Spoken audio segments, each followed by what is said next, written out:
Alors, dans cette vidéo, on va gérer l'animation de tir. Donc, tout ce qui est gestion du projectile, on a déjà fait l'animation de course, de marche, de saut. On a détecté le sol.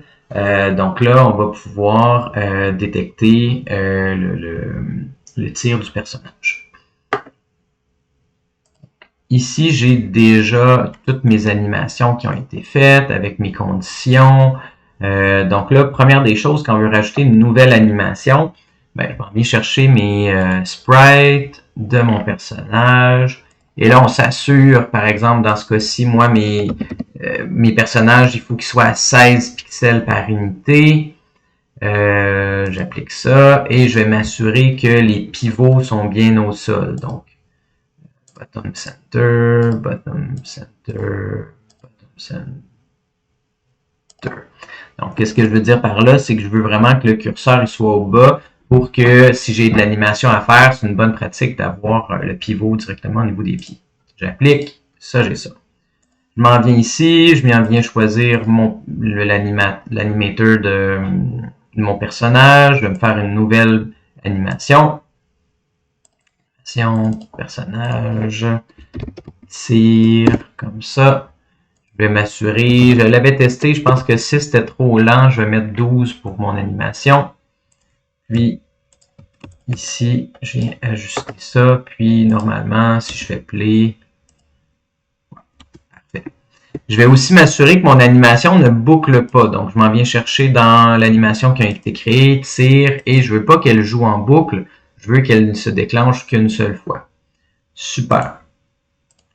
Une fois que j'ai ça qui est fait, ben maintenant, il va me rester à attacher tout ça puis le déclencher par programmation.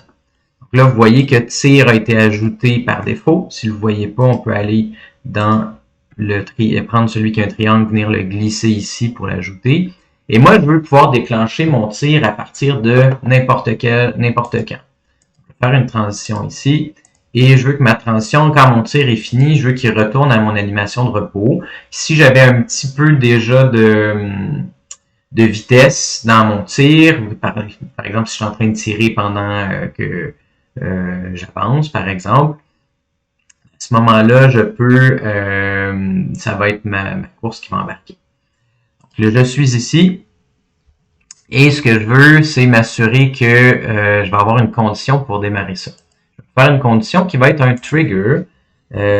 Pourquoi trigger? Parce que je peux tirer plus qu'une fois. C'est pas un état qui... donc, je veux pouvoir redémarrer mon tir rapidement.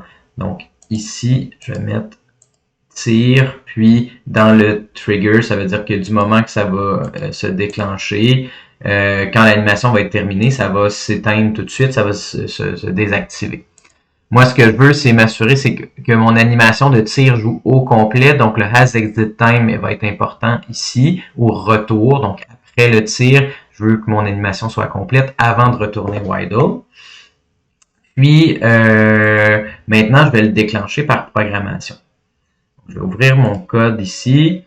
J'ai besoin de définir mon bouton. Donc, je vais me définir un bouton action tir.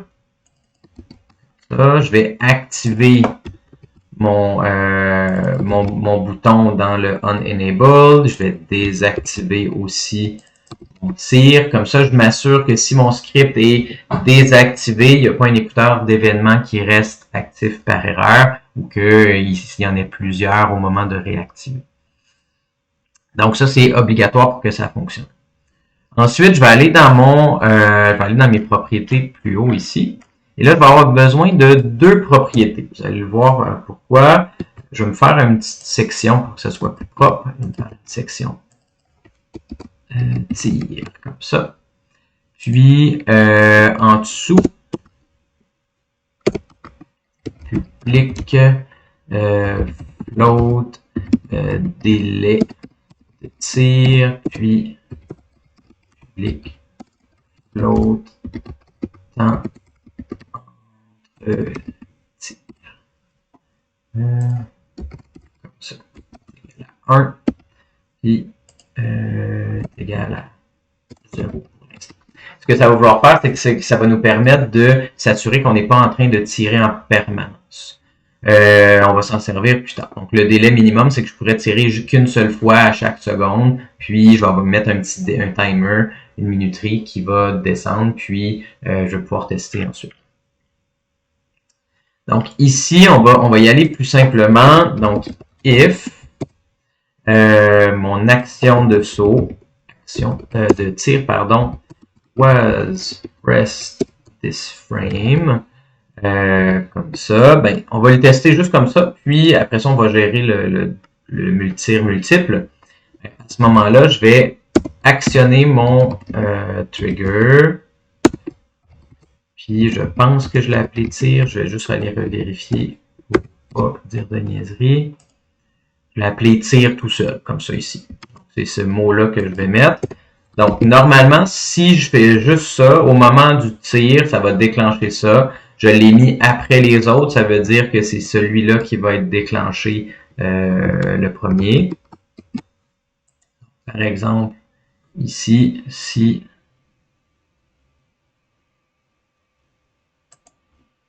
je m'en viens dans mon jeu, je fais play.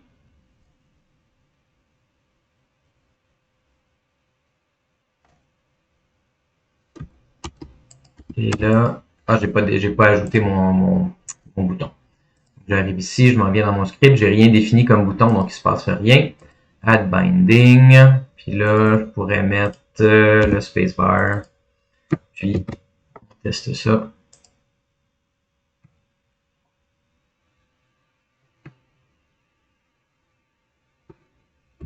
Super, on voit que mon animation se déclenche, mais si j'appuie plein de fois, vous voyez que je vais toujours déclencher mon tir, alors que c'est pas tout nécessairement ça que je veux faire. Donc, je vais arrêter ça. Et donc, ce que je peux faire, c'est mettre une deuxième condition. Donc, si mon temps entre tir et dans le fond, ce que je vais faire, c'est que je vais mettre mon temps, puis il va diminuer jusqu'à temps qu'il arrive à 0.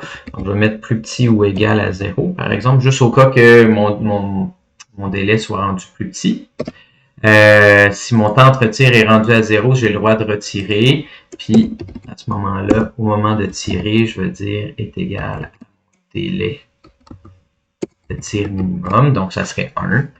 Puis, pour que ça diminue, je vais me faire une autre petite condition ici. Hop.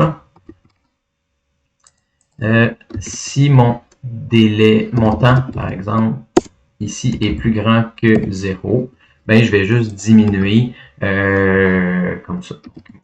Temps moins égal à time point delta time. Ce que ça veut dire, c'est que ça veut dire que par défaut, au début, il va être à 0. Hein? Ça veut dire que je vais pouvoir tirer une première fois. Du moment que je vais tirer, ça va devenir mon délai, donc 1. Puis là, si donc 1 est plus grand que 0, c'est vrai. Donc là, je vais diminuer à chaque frame selon le temps d'un frame. Fait que ça nous permet d'avoir un temps selon les machines. Puis, si je suis plus petit ou égal à 0, ben là, je peux retirer. Que théoriquement, on va regarder ça.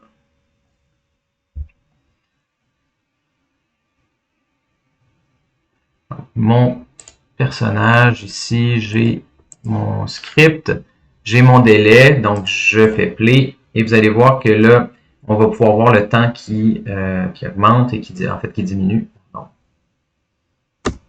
comme ça. Et là, quand il arrive un petit peu en bas de 0, c'est pour ça que j'ai mis plus petit ou égal à 0, parce que mon frame, des fois, il est plus, il est pas tout à fait 1, là, ou à une fraction, il n'arrête pas nécessairement à 0. Mais ce que ça permet de faire, c'est qu'il arrête à un moment donné de calculer. Donc, il va pas calculer à l'infini. Donc, je peux retirer. C'est comme ça qu'on vient faire un cooldown, là. Fait que si j'essaye, tant que mon animation est terminée, je peux pas retirer une autre fois. Là, je vais tirer dans l'autre sens. Parfait. Super. Je suis capable, mon animation, elle joue des deux côtés parce que j'ai vérifié le temps un petit peu plus haut ici. Donc, si je suis d'un côté, mon flip X est déjà placé. Si je suis de l'autre côté, on le remet normalement. Fait que je vais arrêter la vidéo là, puis dans la prochaine vidéo, on va gérer maintenant le projectile qui va s'instancier par rapport au moment du tir comme tel.